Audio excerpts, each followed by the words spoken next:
Hello and welcome to Let Me Be Your Game Guide, a bonus episode for Valentine's Day. Bonus!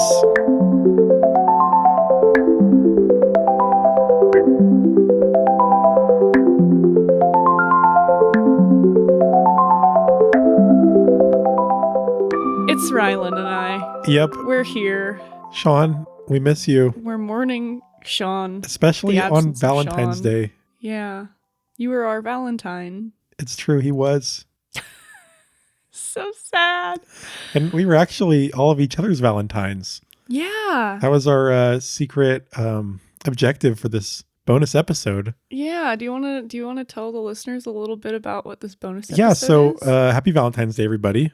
Yeah. I hope that you are with somebody you care a lot about. Well, this is coming out the day before Valentine's Day, so people can prep.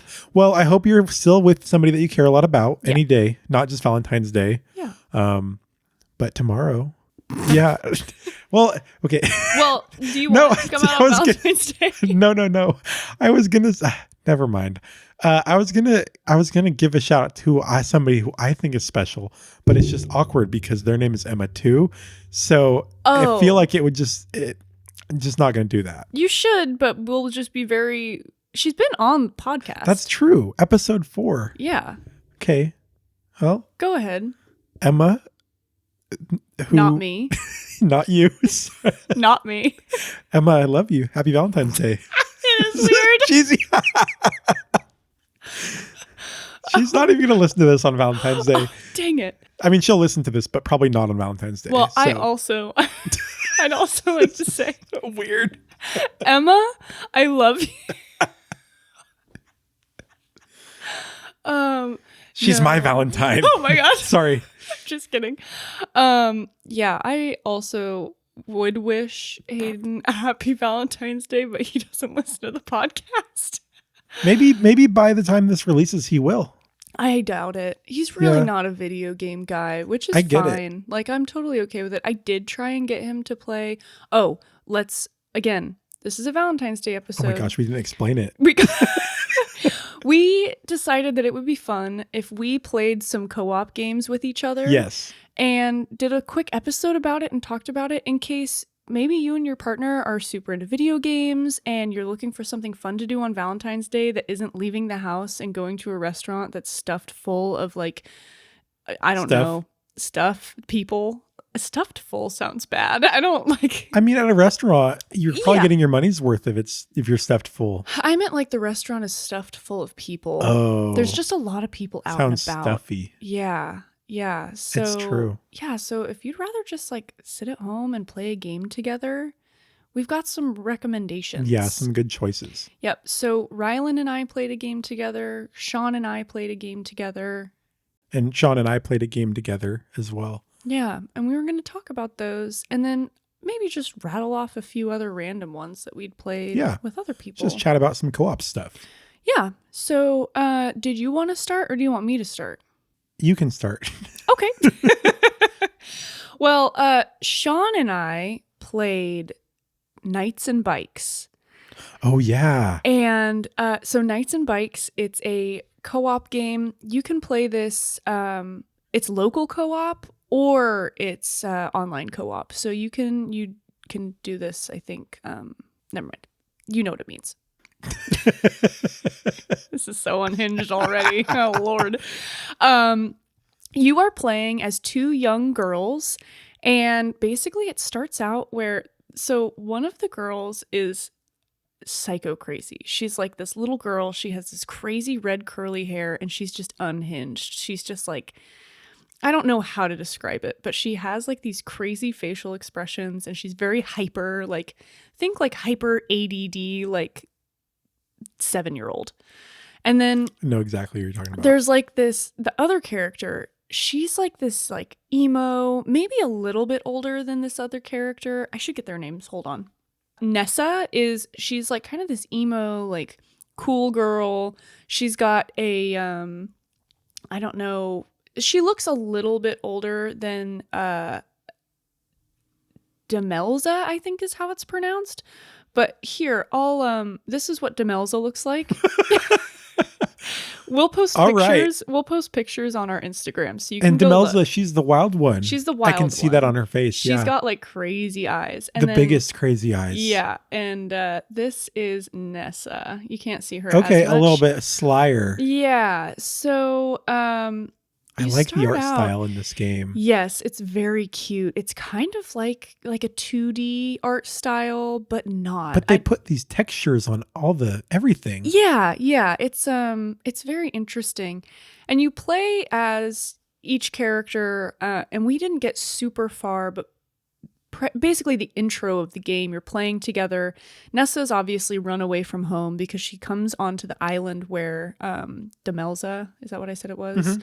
Where she lives, and kind of stows away in the trailer park that she lives in. And then they kind of start going on this adventure together. You find out Nessa's kind of a rule breaker and she wants to go explore, but Demelza isn't really supposed to go, but they go together. And you find out that her dad has this really cool mini golf, like pirate themed mini golf. I don't know. I don't even remember. No, it's not pirate themed. Well, it's kind of pirate themed. Anyways, it's a themed. I, for some reason, can't remember it anymore. It's a themed, like, Sean would know. Sean would know. It's like a themed golf course, mini golf course that you kind of go through together. And this is where you're learning the mechanics and everything. And then you find out that her mom is gone. And she has like this shrine of her mom in this like secret spot. How sad. And then this construction guy comes and just starts like breaking everything.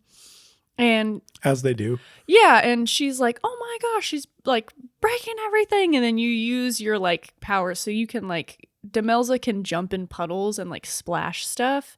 And then you can throw rocks and you can do a bunch of stuff. And so you eventually break this machine that's destroying the whole golf course. And apparently they're like, oh, and this whole time you're finding all these things that saying their like bills are overdue and stuff like that. So obviously they're in a rough time, and Demelza doesn't realize, but her dad is selling the whole park. And then there's kind of this lore of this treasure that's been buried that they can find. And so the rest of the game is the two of you going out and finding this hidden treasure to save the park. Yes. And I'm going to play the song, the intro song for this game. I'm very excited. And if this doesn't make you want to play, I don't know what will. Let me turn it up loud.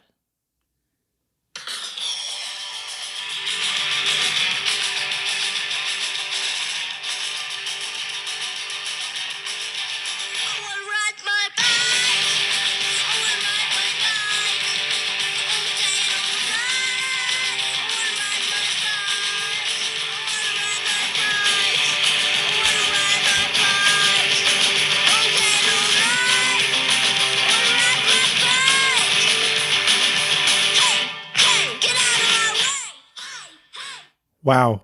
Anyways. That's hype. That was the first thing that started playing. Like, it starts like, I think at the end of the game, and then it flashes to 6 days earlier. But the two of you are riding bikes down this hill. Hell yeah. Like away from something. And that song is playing. And it was just like, oh my God. I love it. It just has the vibe of like summer. Yes. Being a kid, like doing what you want. Mm-hmm. Screw the adults. Yeah. Yeah. Yeah. It was very, very cute. A little slow in the beginning, but I think that's to be expected.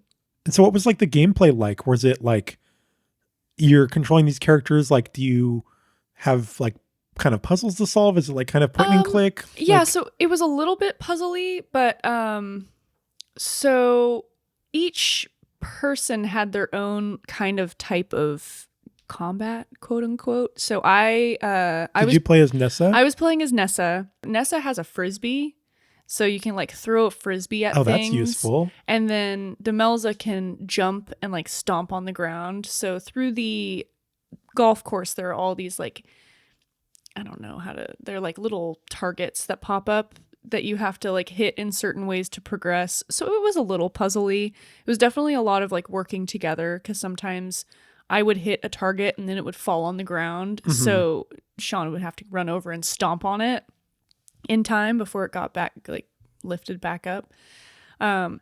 We want to play more. Yeah, it sounds like fun. We want to finish it. This is a little bit of a spendy game. It was a $20 game. So, but it seemed like the content was going to be very adorable, very heartfelt, because you know that there's something going on with Nessa too, because she's run away from home. Yeah. So there are, and I believe that, I don't know if Demelza's mom left or died. I can't remember. There's a shrine, but like, well, what happened? What's the story? They may have told me and I just forgot. That's fair. But again, we played so little of the game.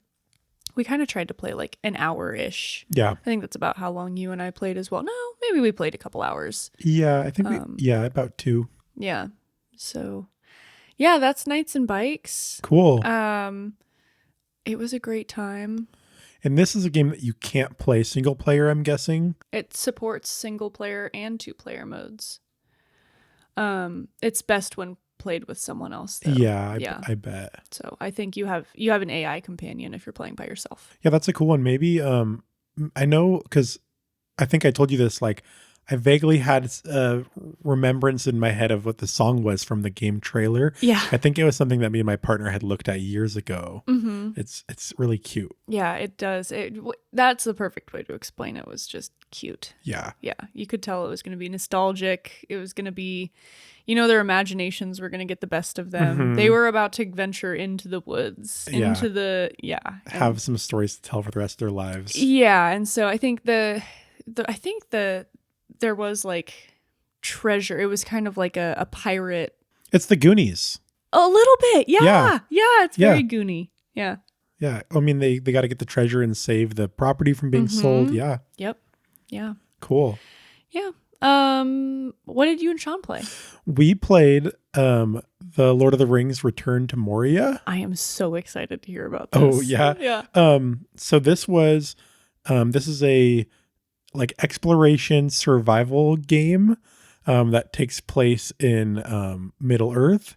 In the Lord of the Rings universe. It takes place after the events of that story. So essentially the story is that after like Sauron is defeated and a lot of his like horde is like taken out of the world, finally the dwarves are seeking to reclaim Moria, which was lost long ago. And it's this like an expedition led there by Gimli. So and I don't know, I wish that I had spent a little bit of time looking at where this fits in canonically with like the rest of the story, because I suspect it takes a lot of liberties.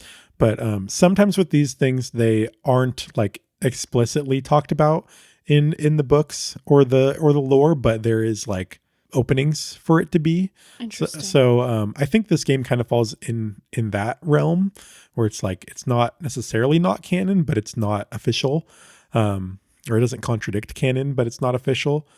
I played a dwarf from the Glittering Caves behind Helm's Deep named Snorri. Sean also played, I don't remember Sean's dwarf name. He played a dwarf that looked just like him with a big red beard.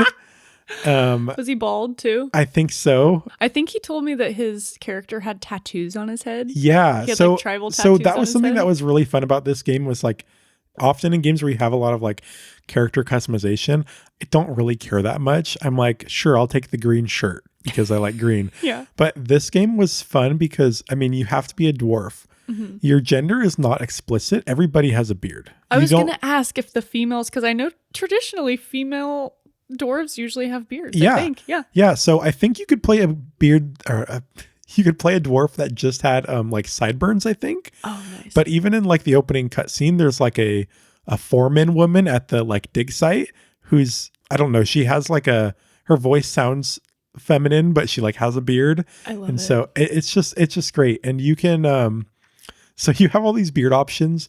You have like tattoos on your face options and on your head options. You can also get scars to start with on your face and head. Okay. But the like instead of them just being like numbered, like scars 1, scars 2, scars 3, they're like named after like how you got the scars. So you can get like bar fight scars or like mining accident scars and stuff like that. Interesting. So it's just like, I don't know, that part is fun. You also like can choose how broad your chest is. Which was really funny because you're just a stout dwarf. I had to make my chest less broad because my beard was like clipping into the chest. Oh. So that was just kind of a good time. And you can start from, I think, like 7 different locations as far as like your origin story. Oh, okay. I don't know if that comes into play in the story or if it's just like role-playing-esque stuff. Mm-hmm. We both started from the Glittering Caves, but you can start like from the Lonely Mountain, from like the Blue Mountains. So from some different places in the universe. And basically you can't get into Moria. And it's kind of funny. Like there's a dwarf that comes up to Gimli in the opening cutscene when they're like trying to figure out how to get through the door. And the dwarf is like, "Oh, have you tried saying the elven word for friend?" And he's like, "Get out of here, you idiot." But essentially like the plan then is to like blast a hole around the door to get in. Mm-hmm. And as that's happening, you're like loading barrels in. There's like this purple smoke that comes in, and the foreman woman is like, "All right, everybody like get the hell out of here. Like this is dangerous. Like everybody run." But your characters don't make it. Like a hole opens up in the floor and you like fall in there. So now you're trapped in the mountain. You're trapped in Moria, and you have to like figure out how to get the door open. You have to figure out like where's the rest of the group, and you have to survive. So you have like mushrooms that you can find to eat. You're collecting stuff. You can build like parts of the wall and platforms to help you get around. Oh, wow.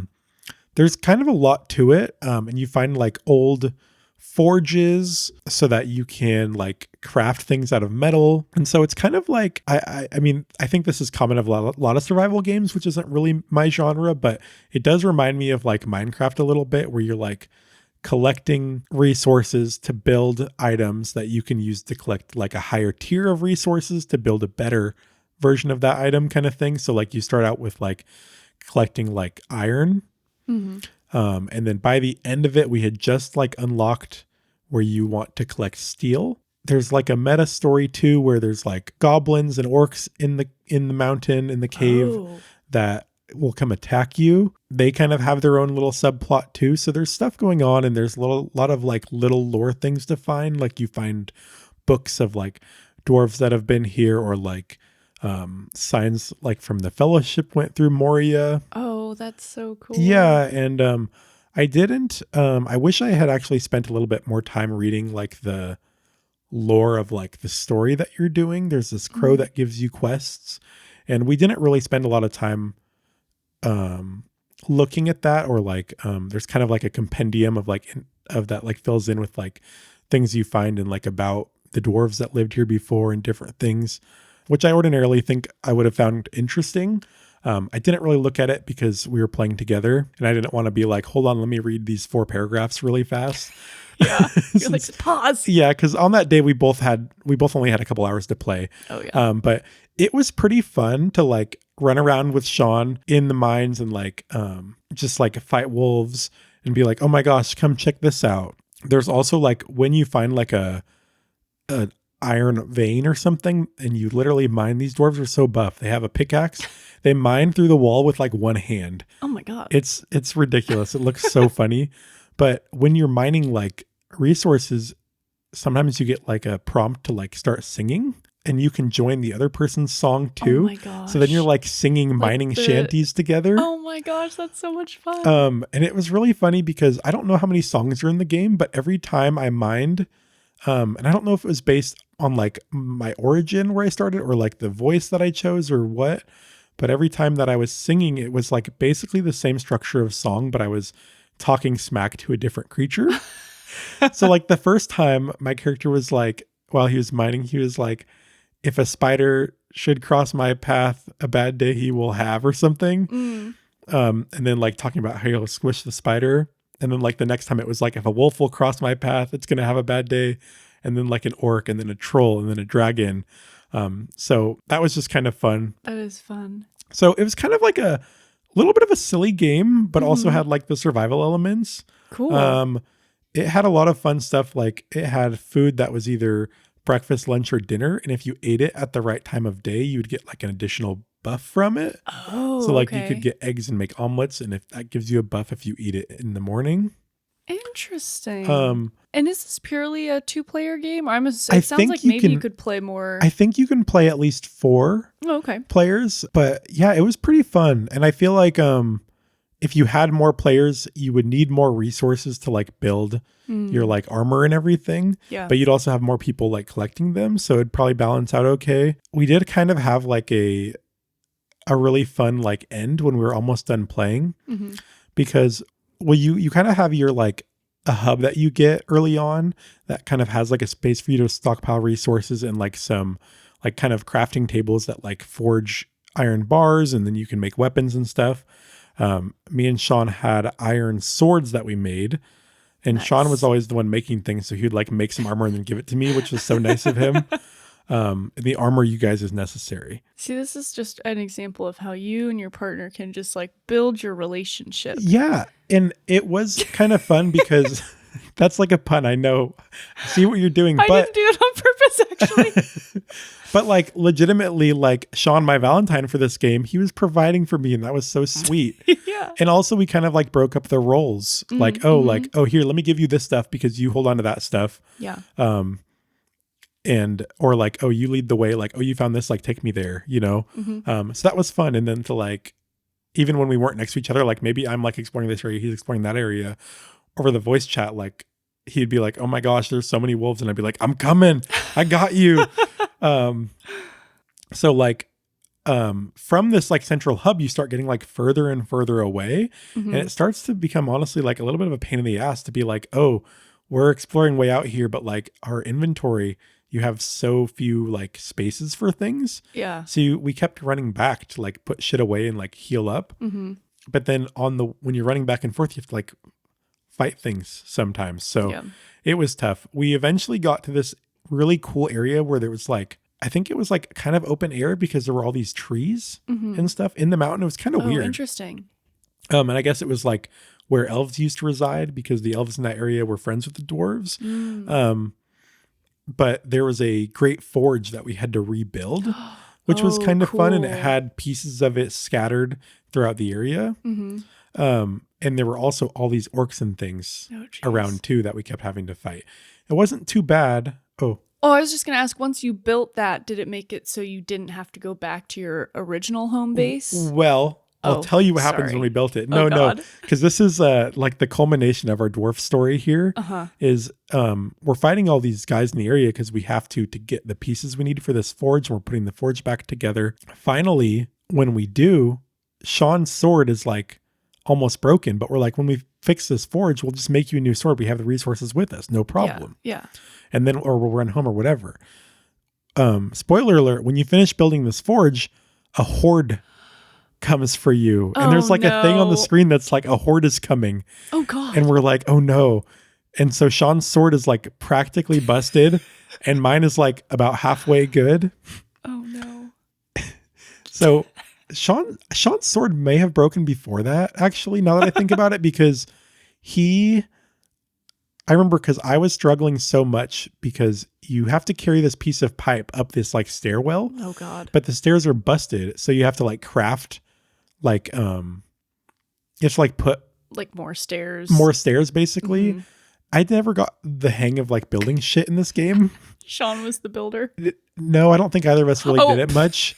Sean probably was better than me, but it's kind of like, I haven't really played Fortnite, but I kind of think of Fortnite where you can like build platforms and stuff to walk on. Okay. Kind of had stuff like that, but I don't know if the area I was trying to build was derpy or I just sucked at it. But I kept having to put this pipe down so that I could build the stairs more. And then I kept having to go rescue Sean because he was exploring out there, but he didn't have a sword. So he would like run back to camp with enemies facing him. And so I had to run down there, kill everything, and then go back to what I was doing. Oh my God. I should have just given Sean the sword. Oh my God. Like literally, it's like taking care of a little kid. But when the horde came, Sean died so fast without a sword. And then I like tried to fight as long as I could, but I ultimately, my sword broke and then I died too. So oh my God. It was kind of like a fun ending where we like did it as long as we could, survived as long as we could. Just and fought to the death. We fought to the death, but we did fix the forge. The icing on the cake was we fixed the forge. Mm-hmm. The horde was coming. We're like, let's make the sword. Yeah. That forge doesn't make iron swords. Oh, So your plan. so that's kind of where we stopped playing, which was it Mm. was just so fun to like run around in there and have each other's backs, explore together, discover things. There's like a decent amount of different little things in that game that made it fun. Cool. I will say for people that are interested in playing it single player, that's possible. From what I saw, it seemed way harder Oh, I can imagine. because there's the same doing amount of it by enemies. yourself. Oh, yeah. Except like my partner watched us play and then I let her play by herself. Because Sean was my Valentine's that day, I guess. And she was being harassed by wolves like constantly, 24/7. It just seemed no. miserable. But she survived that horde just by hiding and they went away. Mm. So, Wow. but Sweet. anyways, you and I, Yeah. we had a Valentine's game. We had Valentine's Day. A gosh dang Valentine game. Yeah, we played Bokura. Bokura. And it means we. Oh, in Japanese. I think you told me that. Yeah, at least that's what I looked it up. When I looked it up, that's what it said. And I was just looking up to see if you could play it alone. A unique feature of this game is that you cannot play it alone. So Oh. you cannot. You cannot. Which makes sense, honestly. Yeah. So this game we played as, again, two little kids. Were we girls? We were little boys, maybe? boys? I can't remember.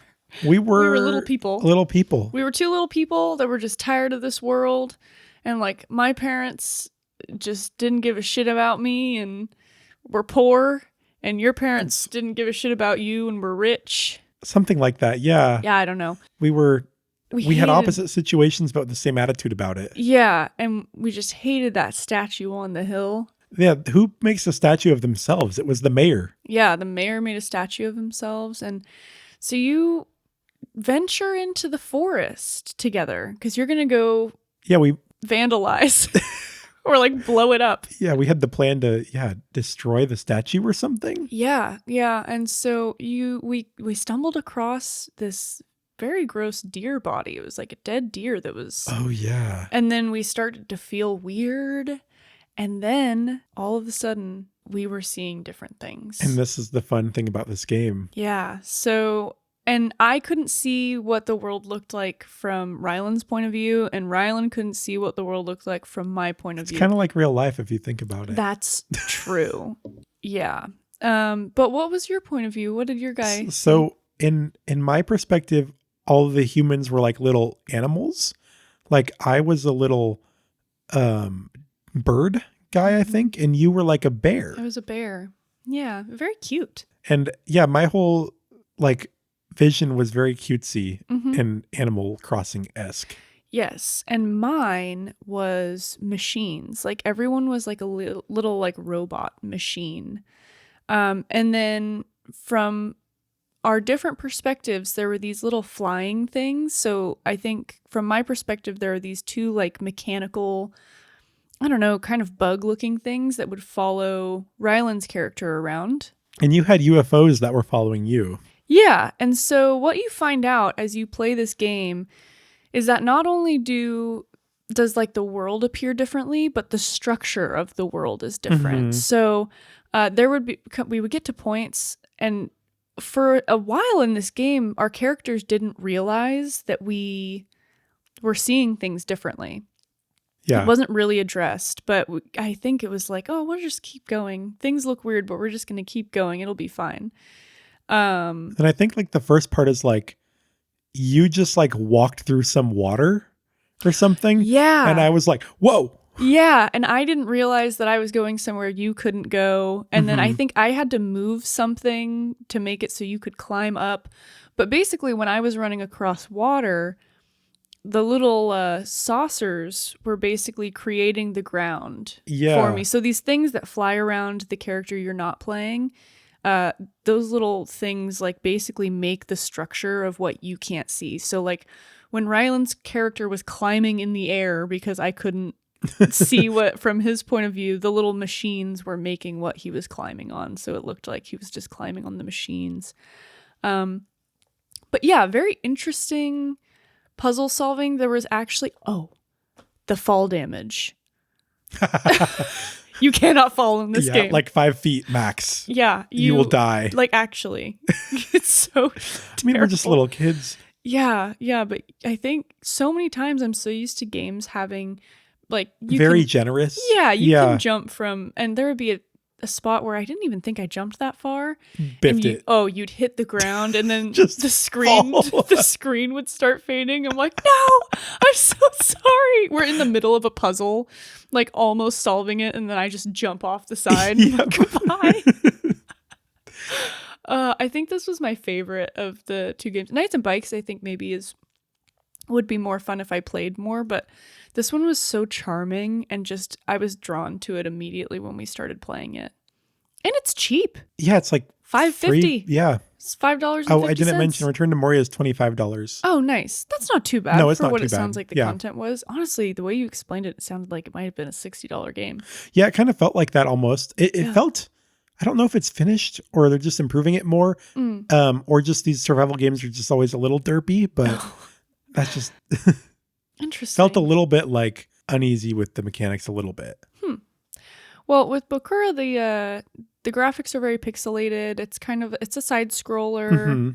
Yeah, just of the 2 games that I played, Knights and Bikes is great, but it was $20. If you're just looking for something to play last minute on Valentine's night instead of going out, or if you guys are having pizza and you're gonna want to play a game together, Bokura was perfect. There were some creepy things that happened. Oh yes, there were. That I didn't realize. You thought you picked the cute. No, I picked the gross version because there were these mechanical dogs. To me, they were mechanical dogs.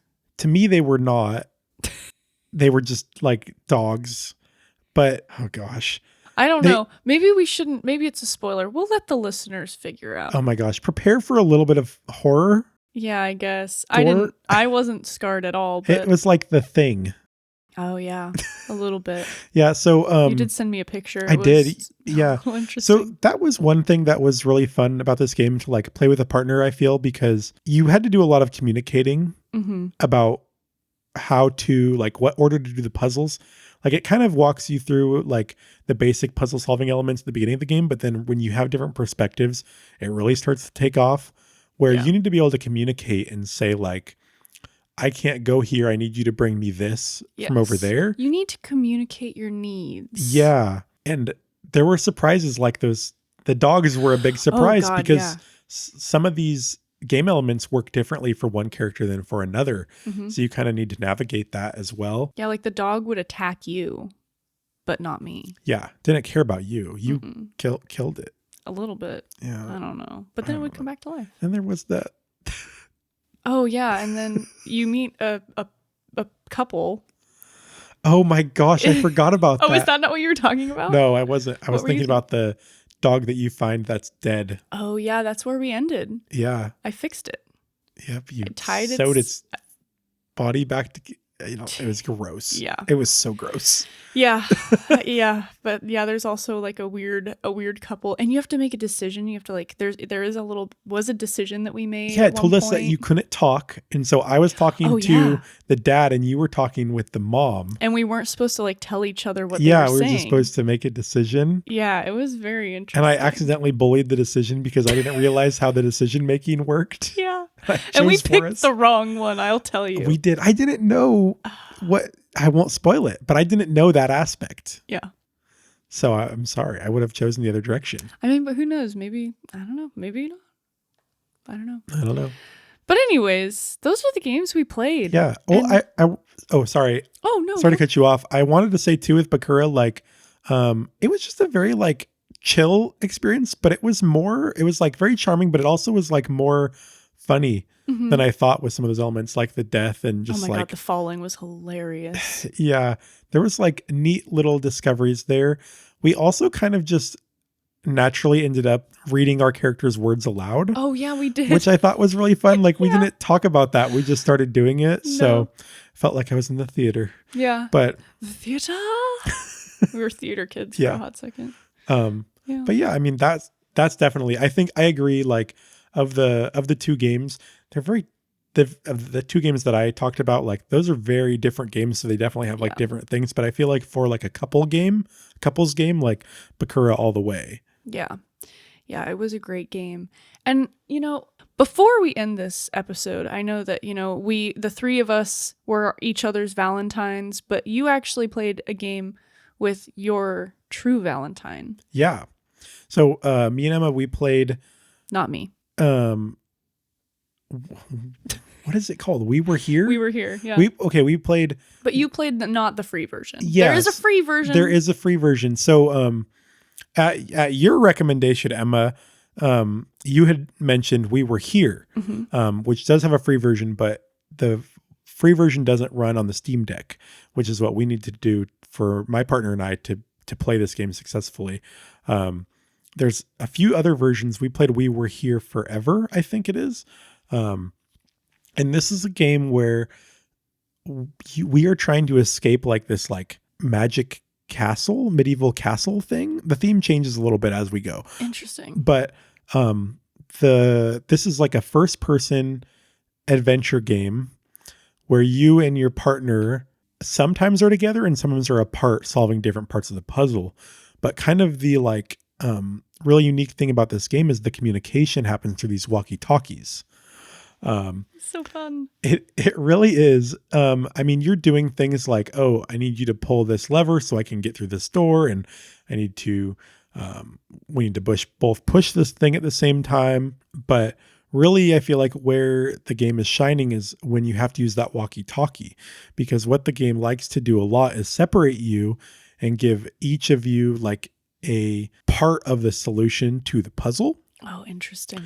So like there's a part where I can see the answer to the puzzle, but I don't know like what that means. Huh. And she is in a whole different area that I don't even know what it looks like and has multiple things to interact with and needs to set them up in the right way based on what I'm looking at. And so she's describing what she's seeing, I'm describing what I see, and then we kind of need to figure it out. And the game does this like kind of over and over again, but like in really unique ways. It uses like some areas have like shapes that you need to describe to one another that are pretty similar. So if like you're like the seashell, that I could think like obviously this one's the seashell, but I chose the wrong thing when I have a lisp. Oh no. I think it's the seashell, but she thinks that's the leaf or something like that. And we can't see each other's perspective, so that's kind of fun. And this walkie-talkie makes it extra hard too, because you can't both talk at the same time. Like true walkie-talkie. So you have a button on your controller that you press, which means that you're like pressing the walkie-talkie button. And kind of like when you're chatting a lot, you kind of just want to hold the button down so you can always talk. Oh, no. Then you can't hear. Yeah. And if you're both talking at the same time, you don't even know the other person's talking. Oh no. So that's kind of a mess. Were you guys playing in separate rooms? We were not. You were in the same room. So that's where, I don't know, some of this, I feel like the walkie-talkie could be really annoying in some parts, but we actually played the first part of the game where we didn't really need it.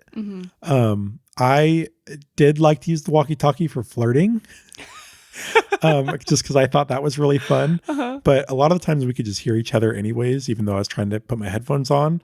The second night that we played it, we both put headphones in and like turned the volume way up and tried to talk quieter. Oh, cool. So you can still play it in the same room. Yeah. But we got more of the experience that way. I mean, sometimes when we got excited, I could hear what she was saying because she's talking louder. Yeah. But I mean, it was fine. It was the sort of thing where like we really considered, because I was on my desktop and she was playing on the Steam Deck. She's like, should I just go upstairs? But then we were like, no, I want to hang out with you, you know? Yeah. So it was that sort of thing. And it was just a really fun experience. We didn't finish it yet, but I'd like to. 'Cause I think that one's like actually like 11 hours long. Oh, wow. We've played it for like almost 5 or 6 hours. But it's pretty fun. There's a good variety of puzzles, and it's first person and it's colorful and bright. And some of it's kind of like weird and cheesy, but some of it's really fun. So I'd really recommend that game too, if you want to spend about $13 or $14 each. Cool. And if you're playing on 2 different computers, you can play the free version probably and Yeah. just give it a try. Mhm. Maybe this is also a good game for like long distance people who are Yeah. in 2 different areas and you want to do something. Yeah, It could because be really fun. there's no like local co-op available Mhm. in this. We just did like the different consoles, same room kind of thing. Well, cool. Yeah. Awesome.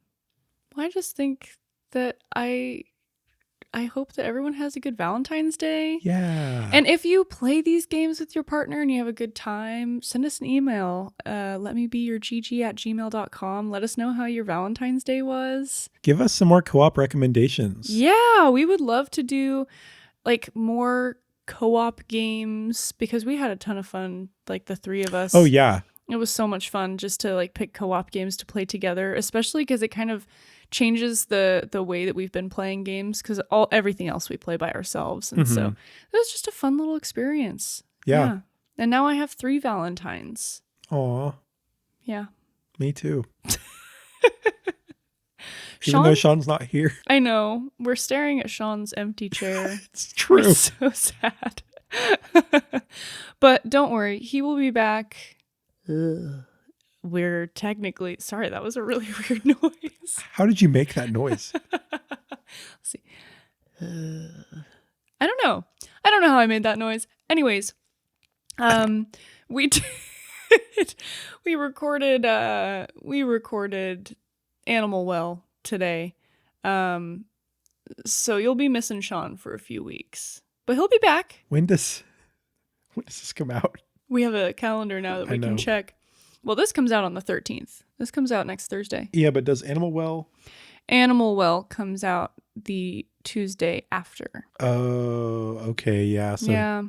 Sean's going to be gone a while. Yeah, he's going to be gone for a couple weeks, but he's got a baby. Yeah. He's got a baby. Good on him. I know. Good on What a family him. man. Yeah, he is. He's a great Valentine. Yep. So he's got tons of Valentines. Oh, yeah. Whole household of them. Yep. Rambunctious Valentine party. Yeah. Well, that brings us to the end of our bonus episode. If you want to, follow our Patreon, you can hear episodes early. Our normal episodes post on Tuesdays, but if you join the Patreon for free, you can listen to them on Sundays. You can find us on Twitch, Twitter, YouTube, and Instagram as Let Me Be Your GG with no spaces. LetMeBeYougg. I messed that up. I was really impressed, and then you messed up. No, I can do it. Okay. LetMeBeyourGG. That's a song. Yeah, I say it. Catchy. I say it in that rhythm every time. It's the only way. LetMeBe. EYOURGG. Whoa. Yeah. I'm going to have to practice that. I did. I practiced it a few times before saying it on the podcast. I can tell that was good. Yep. Nice. Yeah. Thank you. The talent. Yes. I thought you were going to say Italian for some reason. I was Italian. like, Italian. LetMeBeYougg. Okay. Anyways, thank you so much for listening. We hope you enjoyed this bonus episode, and we hope you have a wonderful, wonderful Valentine. Thank you so much for letting us be your game guide. Happy Valentine's. Bye. Bye.